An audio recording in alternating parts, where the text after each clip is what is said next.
Os alemães da 148ª Divisão de Infantaria, entrincheirados nas colinas superiores, haviam zombado desses macacos tropicais em seus relatórios, considerando-os soldados de segunda linha, incapazes de suportar o frio mortal e o fogo da Wehrmacht veterana.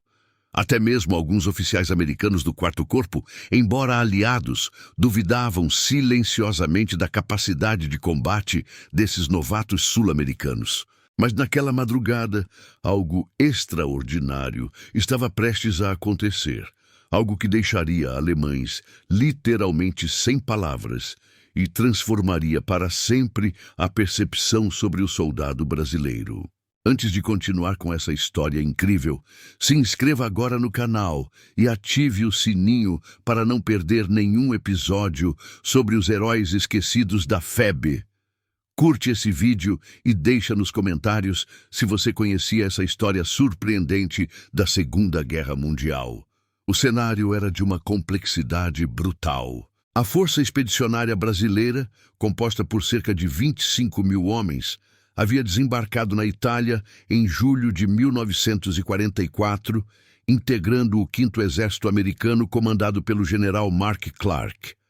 A FEB ocupava um setor crítico da chamada Linha Gótica, a última grande linha defensiva alemã antes da planície do Rio Pó.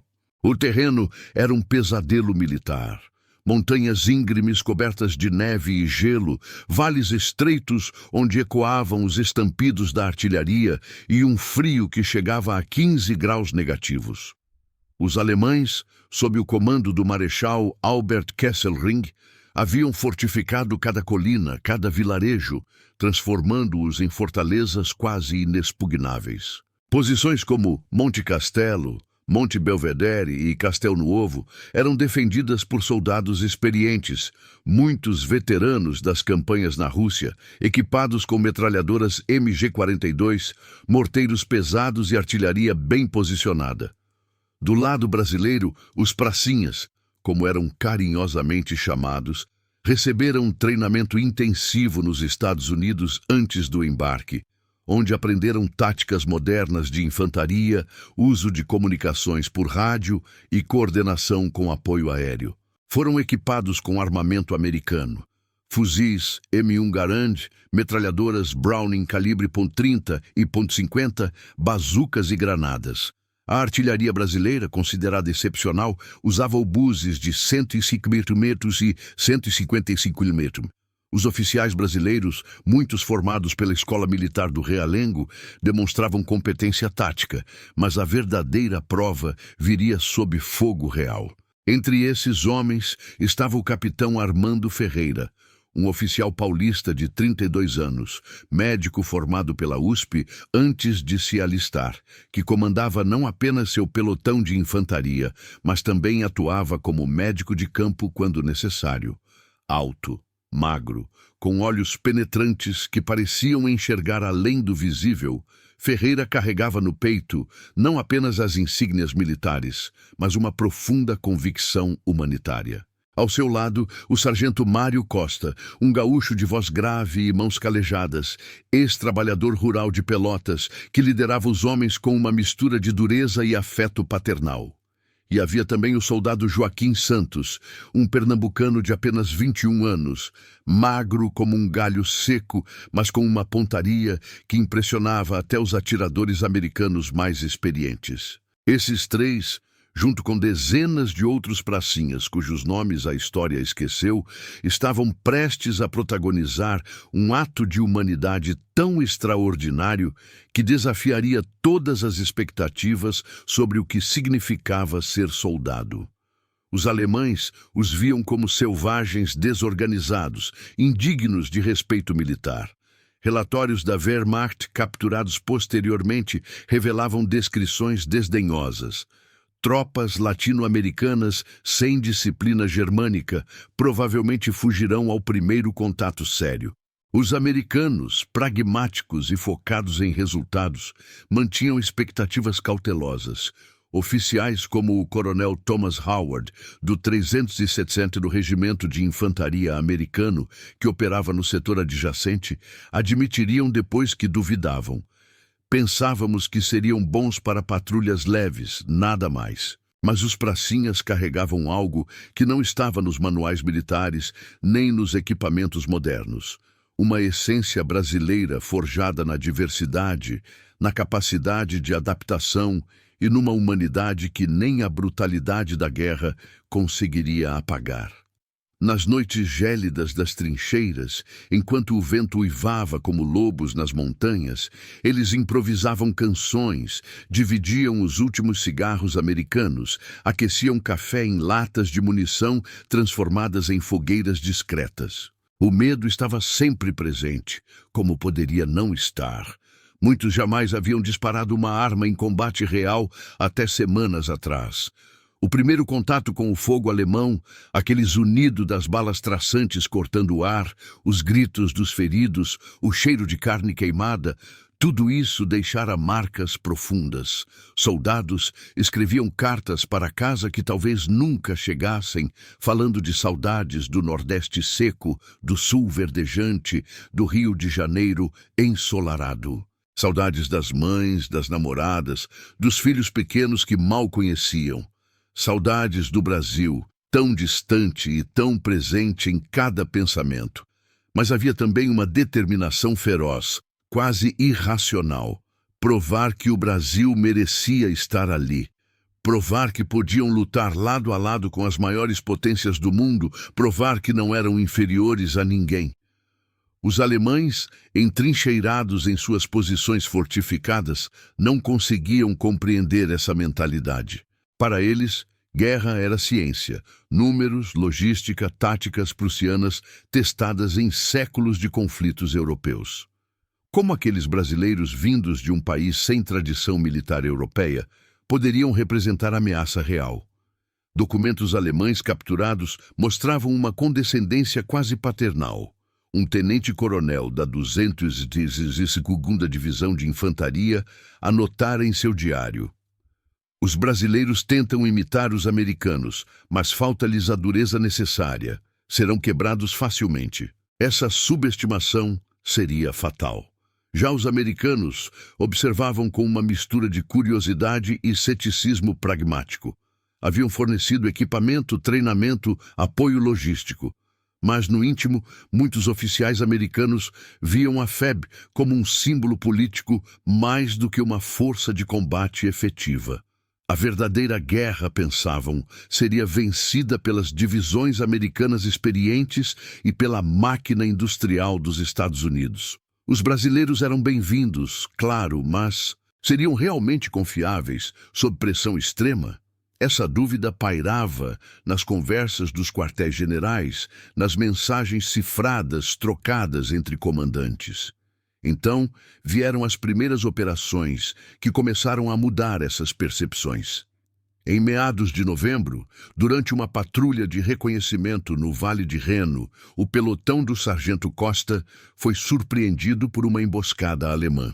Era noite fechada, lua nova, apenas o brilho ocasional de sinalizadores iluminando brevemente a paisagem fantasmagórica. Os alemães haviam posicionado 2 metralhadoras MG-42 em flancos opostos, criando um cone mortal de fogo cruzado. A tática clássica alemã: esperar o inimigo entrar na zona de morte, depois abrir fogo simultaneamente, não deixando rotas de fuga. Quando os pracinhas entraram no Vale Estreito, as MG-42 rugiram, suas balas traçantes desenhando linhas vermelhas na escuridão, a cadência de tiro tão rápida que soava como tecido sendo rasgado. 2 brasileiros caíram nos primeiros segundos. O instinto normal seria pânico, retirada desordenada, aceitar as baixas, mas Costa não era homem normal. Berrando ordens em seu português arrastado do sul, ele organizou seus homens com velocidade surpreendente. Dividiu o pelotão em 2 equipes, uma mantendo fogo de supressão com fuzis Garand, forçando as MG-42 alemãs a abaixarem a cabeça, enquanto a outra flanqueava pela escuridão total, usando o terreno acidentado.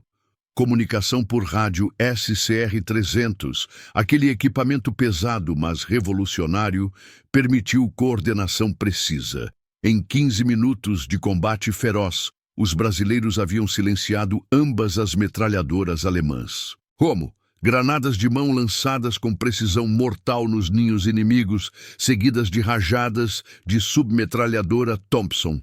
Resultado: 6 alemães mortos, 4 capturados, 2 MG-42 tomadas como troféu. E o mais impressionante, os brasileiros resgataram seus 2 feridos iniciais, carregando-os através de quilômetros de terreno hostil, até as linhas amigas. Nenhum homem ficou para trás. Quando o relatório dessa ação chegou ao comando americano, houve silêncio inicial. Depois, admiração crescente. O coronel Howard, que lera o relatório 3 vezes para ter certeza, comentou com seu Estado-Maior: "Esses brasileiros têm algo especial. Não sei se é treino, se é coragem natural, mas acabaram com uma posição alemã fortificada que eu consideraria um osso duro até para meus melhores pelotões." Cópias do relatório circularam, e pela primeira vez, oficiais americanos começaram a olhar a FEB não com condescendência, mas com respeito genuíno. Do lado alemão, a reação foi diferente: incredulidade irritada. Como uma patrulha de latino-americanos desorganizados havia destruído uma posição defendida por soldados germânicos treinados? O comandante do setor, Major Hans Dietrich, veterano de Stalingrado, exigiu explicações furiosas de seus subordinados. Em seu relatório oficial, tentou minimizar. Emboscada falhou devido à falha de comunicação, não por capacidade inimiga. Mas nos bastidores, em conversas privadas registradas depois da guerra, oficiais alemães admitiam surpresa genuína. Um deles escreveu em carta para a família, interceptada posteriormente: "Os brasileiros lutam com ferocidade inesperada, como se tivessem algo a provar." Agora, se você está curtindo essa história real da FEB, deixa seu like, compartilha com amigos que amam história militar e comenta aí embaixo. Você acha que os pracinhas brasileiros eram tão bons quanto os soldados americanos, ou até melhores? Se inscreve no canal para mais conteúdo exclusivo, mas aquela patrulha de novembro era apenas o prelúdio. A verdadeira prova viria com operações de maior escala, e com ela novos desafios que testariam não apenas a coragem, mas a própria alma dos combatentes brasileiros. Em 24 de novembro, a FEB recebeu ordens para participar da ofensiva de inverno contra as posições alemãs no Monte della Torratia, uma elevação estratégica que dominava os vales circundantes. A operação seria coordenada com a 10ª Divisão de Montanha Americana, tropas de elite treinadas para a guerra alpina. O plano era ambicioso: ataques simultâneos em 3 eixos, com artilharia pesada amaciando as defesas, seguida de assalto de infantaria ao amanhecer. Mas a Wehrmacht não era inimigo passivo. À noite antes do ataque, os alemães lançaram um contra-ataque surpresa, bombardeando as posições brasileiras com artilharia pesada. Os temidos canhões de 81 mm que serviam tanto como antitanque quanto artilharia. O bombardeio durou 2 horas intermináveis, transformando o setor brasileiro em paisagem lunar de crateras fumegantes. Comunicações foram cortadas, posições avançadas isoladas. E então vieram os Panzergrenadiers, infantaria mecanizada alemã, avançando sob cobertura da escuridão para infiltrar as linhas brasileiras. O que aconteceu nas horas seguintes testou cada fibra dos pracinhas. Pequenos grupos isolados lutaram batalhas desesperadas contra forças superiores. Um pelotão comandado pelo tenente Vasconcelos, cercado em um celeiro em ruínas, resistiu por 3 horas contra uma companhia alemã inteira, usando munição recolhida dos mortos e improvisando explosivos com projéteis não detonados. Quando o socorro finalmente chegou ao amanhecer, encontraram 17 alemães mortos ao redor da posição e os 9 brasileiros sobreviventes, feridos mas vivos, ainda em posição de combate. Essa tenacidade chocou os alemães. Prisioneiros capturados naquele dia, interrogados pelo Serviço de Inteligência brasileiro, repetiram variações da mesma frase. Achávamos que iriam se render rapidamente. Por que não se renderam? O soldado Joaquim Santos, ferido no ombro, mas ainda empunhando seu garande, explicou simplesmente ao capitão Ferreira: render para alemão? Depois de virem aqui do Brasil? Nem pensar, senhor. Essa mentalidade, aparentemente simples, mas profundamente enraizada, era algo que nem alemães nem americanos conseguiam quantificar em seus cálculos militares. Mas a guerra cobra seu preço em carne e sangue. Feridos acumulavam-se nas estações de socorro, homens com membros despedaçados por estilhaços, queimaduras de fósforo branco, congelamento que transformava dedos em pedaços negros e mortos. O capitão Ferreira trabalhava sem parar, suas mãos de cirurgião tentando salvar o que a metralhadora tentara destruir. Via rapazes de 20 anos chorando não de dor, mas de frustração por não poderem voltar à linha de frente. Via a culpa nos olhos dos que sobreviveram quando amigos morreram ao lado. E via também algo mais, uma humanidade persistente mesmo no inferno. Soldados brasileiros dividindo rações com civis italianos famintos, arriscando cortes marciais para não deixar crianças passarem fome. Compartilhando cobertores escassos com prisioneiros alemães feridos, mesmo quando esses mesmos alemães haviam matado seus companheiros horas antes. Essa dualidade, ferocidade em combate, compaixão em sua humanidade, desconcertava observadores. Os dilemas morais intensificavam-se. Em uma patrulha de reconhecimento, o sargento Costa e seus homens encontraram 3 soldados alemães gravemente feridos, abandonados por suas unidades em retirada. Um tinha as pernas despedaçadas por mina, outro o abdômen rasgado por estilhaço, o terceiro queimaduras severas. Tecnicamente eram inimigos. A guerra permitia, até encorajava, deixá-los morrer. Munição e suprimentos médicos eram preciosos. Carregá-los seria arriscado. Mas Costa olhou para aqueles rostos jovens, alguns talvez com menos de 20 anos, e viu não uniformes nazistas, mas seres humanos agonizando. Ordenou seus homens a improvisarem macas com galhos e lonas. Carregaram os alemães feridos por 5 quilômetros de terreno montanhoso até as linhas brasileiras, sob risco constante de fogo amigo, adiando sua missão. Quando finalmente chegaram, um oficial americano de ligação presente na base brasileira ficou atônito. Vocês resgataram alemães feridos? Por quê? Costa, sujo de lama e sangue, respondeu simplesmente: são seres humanos, senhor. Não podemos deixar assim. Esse incidente, aparentemente pequeno, circulou pelos escalões de comando, gerando debates. Alguns oficiais americanos consideraram ingenuidade, outros, nobreza admirável. A tensão escalava à medida que dezembro chegava com seu frio brutal. A ofensiva aliada nas montanhas se transformara em guerra de desgaste, metros conquistados ao custo de dezenas de vidas.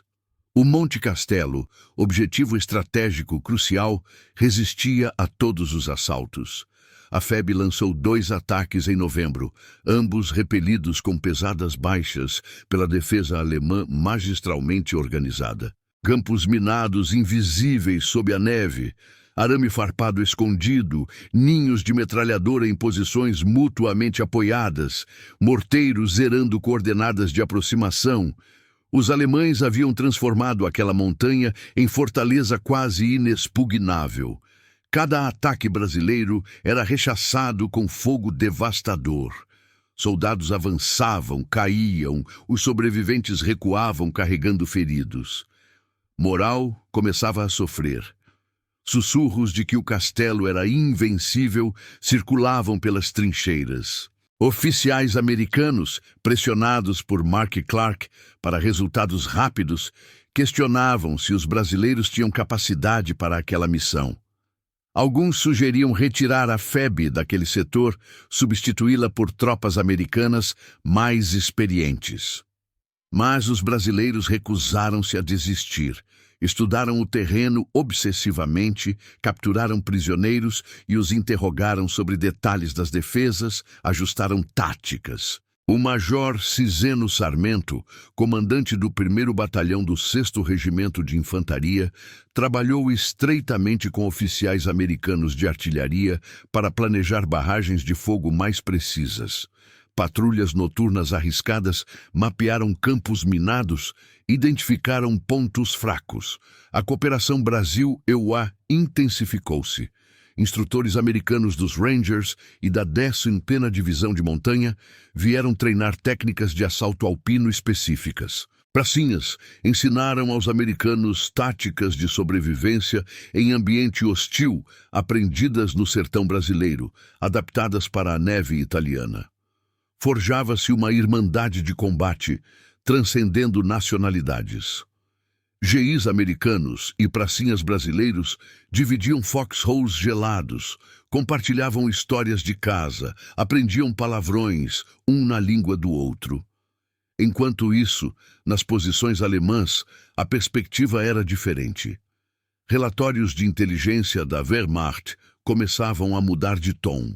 Um documento datado de 10 de dezembro de 1944, capturado posteriormente, dizia: as tropas brasileiras demonstram tenacidade inesperada, embora faltem experiência e sofisticação tática, compensam com agressividade e moral elevado. Não devem ser subestimadas. Mas velhos preconceitos morriam devagar. Muitos oficiais alemães ainda viam os brasileiros como inferiores, tropas coloniais sem disciplina europeia. Essa arrogância persistente seria decisiva. E então chegou a noite de 28 para 29 de novembro, a noite que mudaria tudo. Inteligência brasileira e americana havia identificado uma grande concentração alemã, preparando o contra-ataque massivo para o amanhecer do dia 29. O objetivo alemão era claro: esmagar o saliente brasileiro, recapturar terreno perdido, infligir baixas tão severas que quebrariam a vontade de luta da FEB. 3 batalhões de panzergrenadiers, apoiados por blindados e artilharia pesada, estavam se posicionando. Se o ataque tivesse sucesso, seria desastroso. A FEB poderia ser aniquilada, o flanco aliado rompido, toda a campanha italiana retardada. Havia apenas uma chance: a ação preventiva. Atacar os alemães antes que eles atacassem, na escuridão pré-amanhecer, quando estariam concentrando forças, mas ainda não organizados para combate. A missão foi dada ao batalhão do capitão Ferreira, reforçado por um pelotão de morteiros e apoiado por artilharia americana. Era praticamente suicida. Avançar na escuridão total por terreno desconhecido, contra forças superiores, dependendo de surpresa total. Ferreira reuniu seus homens na noite gélida.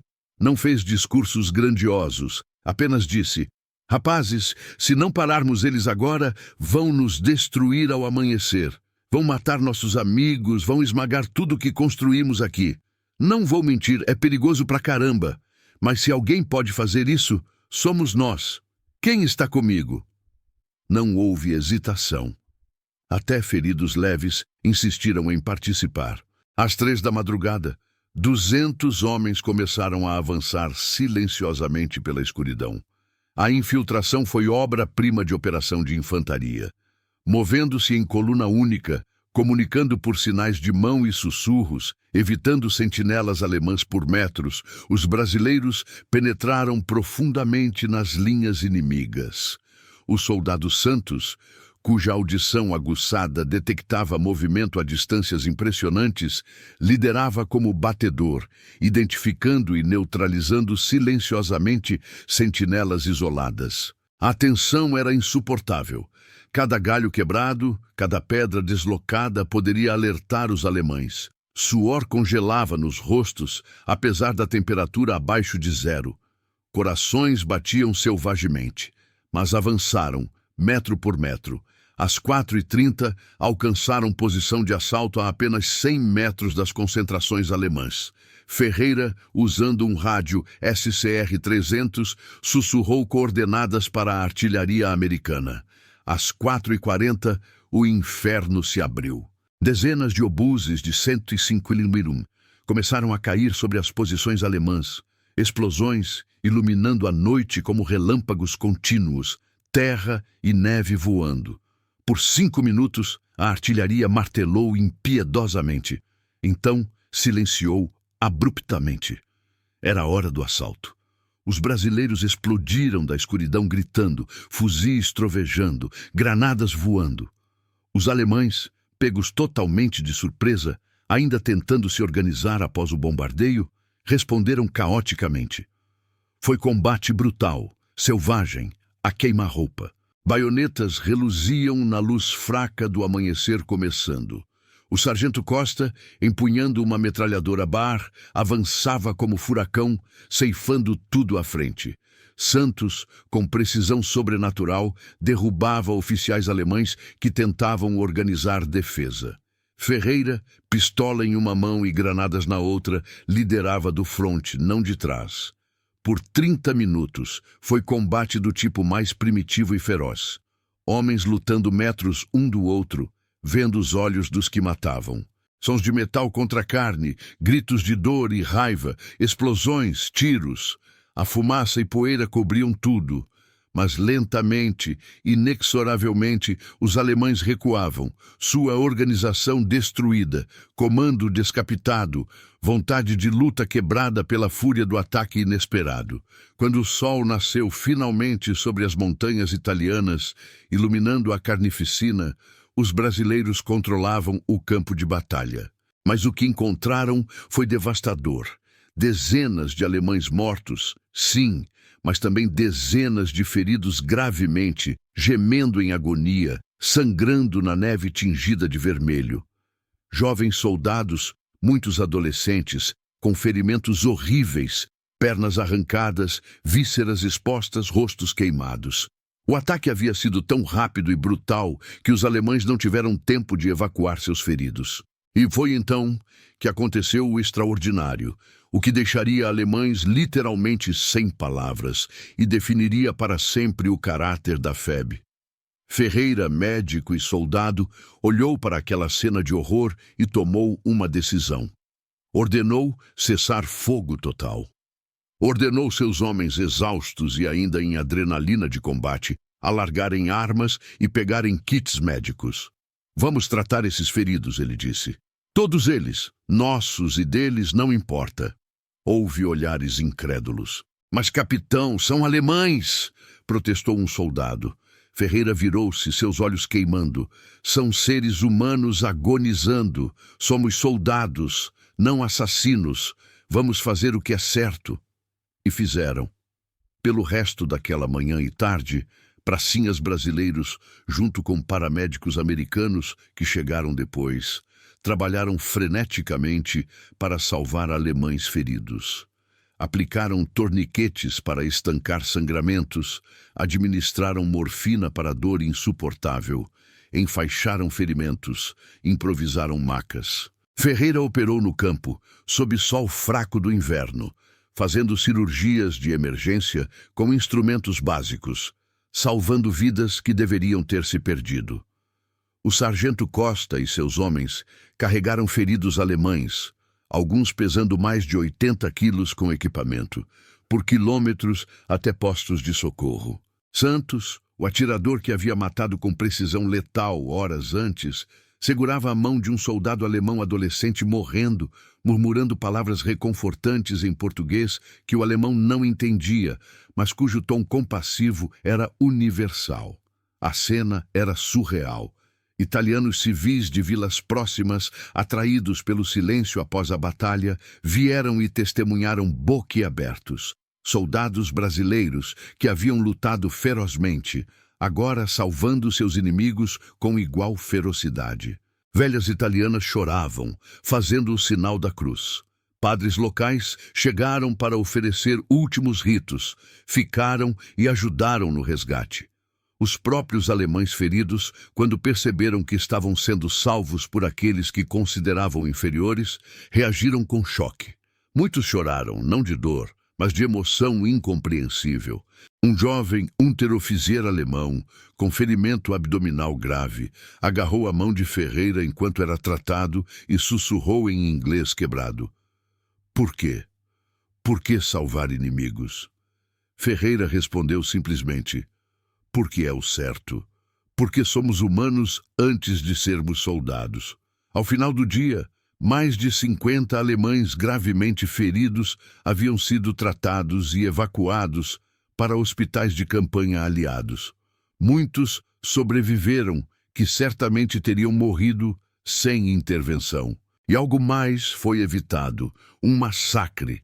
Forças alemãs remanescentes, reagrupando-se nas colinas superiores, haviam preparado contra-ataque para retomar a posição e resgatar seus feridos. Mas quando observadores alemães viram através de binóculos o que estava acontecendo, brasileiros salvando alemães, reportaram incrédulos para comando. O oficial alemão responsável, Major Dietrich, o mesmo que havia subestimado os brasileiros antes, ordenou suspensão do contra-ataque. Em seu diário, capturado ao final da guerra, ele escreveu: "Sem palavras para descrever o que testemunhei hoje.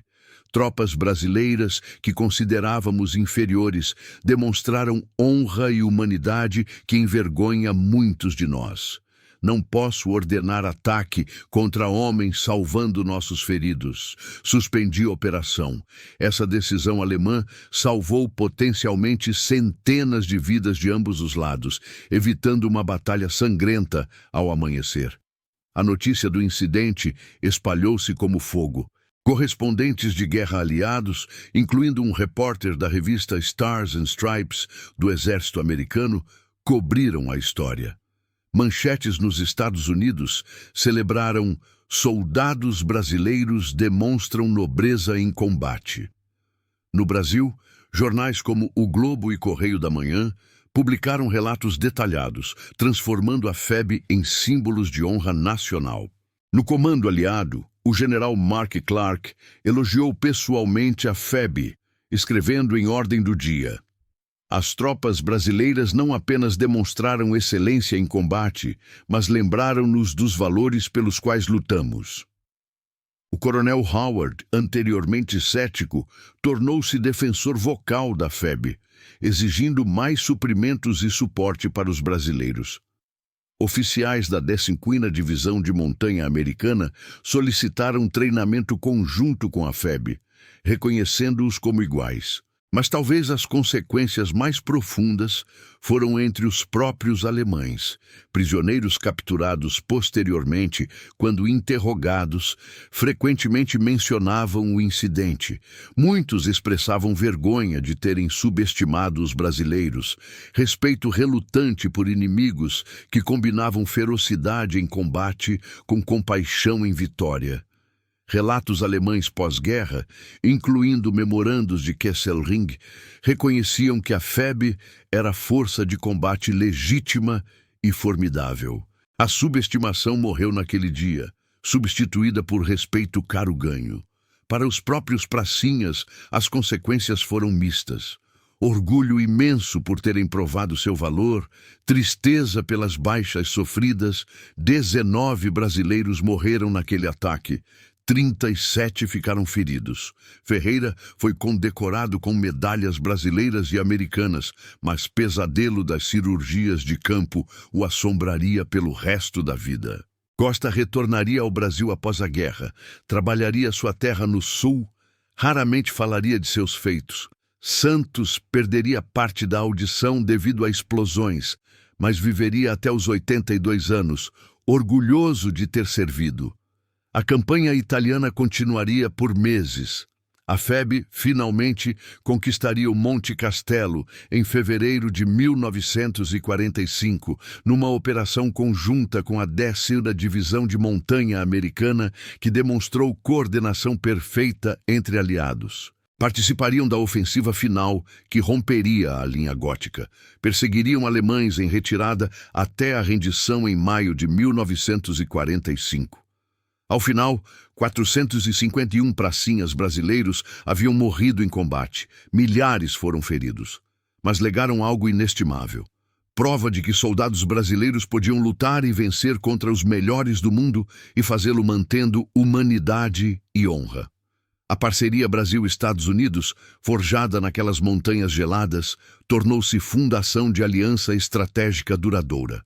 Acordos militares pós-guerra, incluindo o Tratado Interamericano de Assistência Recíproca de 1947, deviam muito à confiança mútua construída na Itália. Gerações de oficiais brasileiros treinariam em academias americanas. Soldados americanos treinariam em selvas brasileiras. Essa amizade entre armas, nascida em combate, persiste até hoje. Olhando retrospectivamente, o episódio de 29 de novembro de 1944 encapsula o que a FEB representou: capacidade de lutar ferozmente quando necessário, mas mantendo compaixão que transcendia nacionalidade e ideologia. Numa guerra caracterizada por atrocidades e desumanização, os pracinhas brasileiros ofereceram exemplo alternativo. Provaram que era possível ser guerreiro eficaz sem sacrificar a humanidade essencial. Os historiadores debatem números, estratégias, táticas. Mas no final, guerra é história humana. É sobre escolhas feitas sob pressão extrema, sobre caráter revelado quando tudo está em jogo. Naquele dia, nas montanhas italianas, soldados brasileiros fizeram escolhas que os definiram não apenas como combatentes, mas como homens de honra. Deixaram alemães sem palavras porque desafiaram todas as expectativas, todas as categorias simplistas de amigo e inimigo. Salvaram vidas porque era o certo, não porque era fácil ou estrategicamente vantajoso. Hoje, 80 anos depois, a história da FEB permanece pouco conhecida no Brasil. Gerações cresceram sem saber do sacrifício de seus avós e bisavós. Mas para aqueles que estudam, que pesquisam, que preservam essas memórias, a lição permanece clara e poderosa. Brasileiros, quando testados no mais extremo dos testes, revelam caráter admirável. Combina força e gentileza, ferocidade e compaixão, determinação e humanidade. Se você chegou até aqui, parabéns por valorizar essa história incrível. Deixa seu like, se inscreve no canal e ative o sininho para mais documentários sobre os heróis esquecidos da FEB. Comenta aí, qual outra história da Segunda Guerra Mundial você quer ver neste canal? Compartilha com amigos e familiares para que mais brasileiros conheçam nosso passado glorioso.